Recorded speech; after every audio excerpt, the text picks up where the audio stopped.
Good morning student, आपका BA BEd third year class में welcome है। तो बच्चे हम कर रहे हैं औरंगजेब के क्वेश्चन। तो उसमें आपका जो लास्ट पार्ट है वो है औरंगजेब के समय उत्तर पश्चिमी सीमांत विद्रोह कि औरंगजेब के समय उत्तर पश्चिमी सीमा पर किन किन कबीलों के विद्रोह हुए और औरंगजेब ने किस तरह उन पर काबू पाया था। तो हाँ, जैसे कि बच्चे जानते हैं कि औरंगजेब को जो उत्तर पश्चिम के कबीलों के विद्रोहों का सामना करना पड़ा था और जो भारत की सीमा पर बहुत से कबीले रहते थे, जिनमें यूसुफजई कबीले, अफरीदी कबीले और खटक के कबीले ये प्रमुख कबीले थे। और ये कबीले क्या थे? युद्ध प्रिय थे। ओके, और किसी की भी इन्होंने अधीनता स्वीकार नहीं की थी और ये लोगों को लूट लेते थे, जिसके कारण औरंगजेब को जब औरंगजेब का ध्यान उत्तर पश्चिमी सीमांत नीति पर पड़ता है तो उनको इन कबीलों के विद्रोह का दमन करने या उनको समाप्त करने के लिए 10 वर्षों के कठोर मेहनत करनी पड़ती है। तो 10 वर्षों लग गए थे औरंगजेब को इन कबीलों के विद्रोहों को दबाने में। तो इसलिए इन विद्रोहों को दबाने में कुछ में तो उन्होंने सैनिक बल का प्रयोग किया था और कुछ में उन्होंने घूस और रिश्वत खोरी से काम लिया था। और इनका हम करते हैं, इनको डिटेल में करते हैं। तो फर्स्ट है यूसुफजई कबीले का विद्रोह, और इस कबीले ने विद्रोह किया था 1667 में किया था। और जो 5000 कबीले थे उनके अंडर इस कबीले के अंडर और 5000 कबीले लोगों ने विद्रोह किया था और इनका नेता था भागू। और इन्होंने मुगल प्रदेशों में लूट मार करनी शुरू कर दी। क्या करनी शुरू कर दी थी? लूट मार करनी शुरू कर दी थी और वे शाही चौकियों पर अधिकार कर लिया। और उन्होंने स्थानीय जनता इनसे बहुत दुखी होगी वहां पर, क्योंकि निर्धन किसान होते थे। तो ये लोग या ये कबीले के जो लोग थे वो उनके जबरदस्ती टैक्स वसूल करते थे। जब औरंगजेब को इस बात की सूचना मिली तो वो क्या करता है, जल्दी इस विद्रोह को कुचलने का निश्चय कर लेता है। क्या करता है? इस विद्रोह को कुचलने का निश्चय कर लेता है और उसने एक शक्तिशाली सेना यूसुफजइयों का सामना करने के लिए भेजा। और इस सेना ने शत्रु पर क्या करते हैं? आक्रमण कर देती है। जो मुगल सेना है इस कबीले के ऊपर आक्रमण कर देती है। और उसके बाद क्या होता है कि यूसुफजई जब औरंगजेब इन पर आक्रमण करता है, जो यूसुफजई कबीले के लोग हैं या इनका नेता है वो इस आक्रमण से अवगत नहीं थे। जब उनके ऊपर अचानक आक्रमण होता है तो उनमें जो भगदड़ मच जाती है। इसमें जब अटैक करते हैं मुगल तो इनमें कुछ जो यूसुफजई कबीले के सैनिक है मारे जाते हैं, कुछ बंदी बना लिए जाते हैं और जो लोग थे वो भागते हुए सिंध नदी में डूबकर मर जाते हैं। तो इस तरह जो औरंगजेब था इस कबीले के विद्रोह का अंत कर देता है। क्लियर? उसके बाद नेक्स्ट आता है अफरीदी कबीले का विद्रोह। अफरीदी कबीले का विद्रोह 1672 कब किया था इन्होंने? 1672। और इनका नेता था अकलम खां। कौन था? अकलम खां था।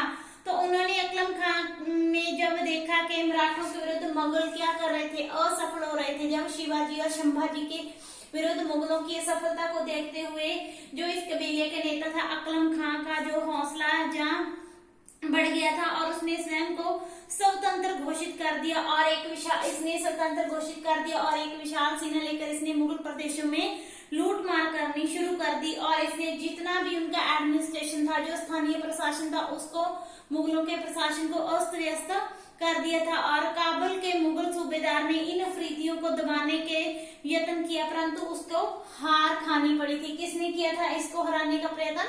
काबुल के सूबेदार ने किया, परंतु इन्होंने उनको हरा दिया और उसको हार का मुंह देखना पड़ा। इससे मुगलों को जन धन की भारी हानि उठानी पड़ी। और इस अद्भुत सफलता से जो अकलम खां था उसका साहस और भी बढ़ गया था और उसने अपने सैनिकों में वृद्धि कर ली। मतलब इस कबीले को औरंगजेब नहीं दबा पाया। क्लियर? उसके बाद नेक्स्ट आता है खटक कबीले का विद्रोह। कौन से कबीले का? खटक कबीले का विद्रोह। जब अफरीदी कबीले को औरंगजेब नहीं हरा पाया या उन पर विजय प्राप्त नहीं कर पाया तो उनको देखते ही किनका साहस बढ़ गया था? खटक कबीले के लोगों का साहस बढ़ गया। तो उन्होंने अपने नेता खुशहाल खां के नेतृत्व में मुगल अधिकारियों के लिए बहुत सी कठिनाइयां पैदा कर दी और दोनों कबीले आपस में मिल गए थे, अफरीदी और खटक कबीलों के विद्रोहों के कारण जो औरंगजेब के समय उत्तर पश्चिमी सीमांत में भयानक अशांति फैल गई। क्या हो गया था? इनके विद्रोहों के कारण उत्तर पश्चिमी सीमांत प्रदेश में भयानक अशांति फैल गई। कुछ देर के लिए जो मुगल प्रशासन था इन इलाकों में अस्त व्यस्त हो गया था और इन मुगल प्रदेशों में अराजकता फैल गई थी। औरंगजेब क्या हुआ? इन विद्रोहों से बहुत चिंतित हुआ और उसने इन विद्रोहों को दबाने के लिए बहुत प्रयत्न किए थे। उसने अपने योग्य सेनापतियों को उत्तर पश्चिमी सीमांत नीति प्रदेशों में भेजा, परंतु गड़बड़ इतनी बढ़ चुकी थी कि औरंगजेब को स्वयं जाना पड़ा। पहले उसने किसको भेजा था? अपने योग्य सेनापतियों को भेजा था, परंतु जो गड़बड़ थी इतनी बढ़ चुकी थी कि सेनापतियों की स्थिति कंट्रोल में नहीं थी, जिसके कारण औरंगजेब को स्वयं वहां जाना पड़ा था। और 1674 में औरंगजेब ने भारी सैनिक तैयारी करके कहाँ पहुंचता है? हसन अब्दाल। कहाँ पहुंचा? हसन अब्दाल पहुंचता है और सीमांत विद्रोह को दबाने के लिए स्वयं रण क्षेत्र में उतरता है और वहां वह स्थिति का अध्ययन करने पर सम्राट इस निष्कर्ष पर पहुंचता है कि केवल वो नीति या युद्ध के द्वारा काम नहीं चलाया जा सकता। फिर वो किसका सहारा लेता है? वो दुश्मन जो सैनिक थे, जैन कबीले के सैनिकों, उसको घूस और रिश्वत देकर उनको अपनी ओर मिला लेता है और उसने घूसखोरी और फूट डालने की नीति पर चलकर इन कबीले के सरदारों में क्या कर दी? फूट डाल दी। और इस नीति से औरंगजेब को काफी फायदा हुआ। इन विद्रोहों का उसने अंत कर दिया। क्लियर? उसके बाद नेक्स्ट पॉइंट आता है 1678 में शांति व्यवस्था करना। तो औरंगजेब की आरंभिक सफलता प्राप्त करके जब औरंगजेब ने इन विद्रोहों का अंत कर दिया तो वो क्या करता है? अपने सेनापति अमीर खान को काबुल का सूबेदार बनाकर वापस आ जाता है उत्तर भारत में। कब? 1667 में आ जाता है और काबुल का सूबेदार किसको नियुक्त कर देता है? अमीर खां को। तो जो अमीर खां था उसने कौन सी नीति अपनाई थी? अपने सम्राट की, जैसी अकबर ने अपनाई थी, औरंगजेब ने अपनाई थी। फूट डालो और घूस और रिश्वतखोरी की नीति अपनाकर अमीर खान ने इन कबीलों के विद्रोहों का दमन कर दिया और उन्होंने कबीले थे वो आपस में पारस्परिक झगड़ों में झगड़ों में फंस गए और मुगलों को 6 वर्ष के लंबे काल के बाद यहाँ पर मुगलों ने शांति व्यवस्था या शांति स्थापना के कार्य में सफलता ले ली। और जो अफरीदी और खटक कबीले थे इनके बहुत से नेताओं को बंदी बना लिया गया और उनको कठोर दंड दे दिए गए। इस तरह औरंगजेब ने उत्तर पश्चिमी सीमांत नीति पर विद्रोहों पर काबू या कंट्रोल कर लिया था। यहाँ तक क्लियर? नेक्स्ट हम करते हैं कि जो औरंगजेब की उत्तर पश्चिमी सीमांत नीति थी, उन्होंने जब कबीलों के विद्रोहों को दबाया था कौन सी नीति अपनाई थी और उस नीति के कौन से परिणाम निकले थे? तो उन्होंने कौन सी नीति अपनाई थी? एक सैनिक बल अपनाया था और दूसरा उन्होंने रिश्वतखोरी और घूस की नीति अपनाई थी। तो उनमें सबसे पहला परिणाम क्या निकला था? आर्थिक हानि। कि चाहे क्या था, औरंगजेब ने 10 वर्षों में इन कबीलों के विद्रोहों को अंत कर दिया था, परंतु उनको काफी आर्थिक हानि उठानी पड़ी थी। क्यों उठानी पड़ी थी? क्योंकि उन्होंने जो सैनिक अभियान भेजे थे उन पर उन्होंने काफी खर्च करना पड़ा था, जिसमें औरंगजेब के लगभग 2 करोड़ रुपए खर्च हो गए थे। और अफरीदी विद्रोह के विरुद्ध जब उसने 1672 में अमीर खान की प्रजा के परिणाम स्वरूप इनकी कितनी हानि हुई थी?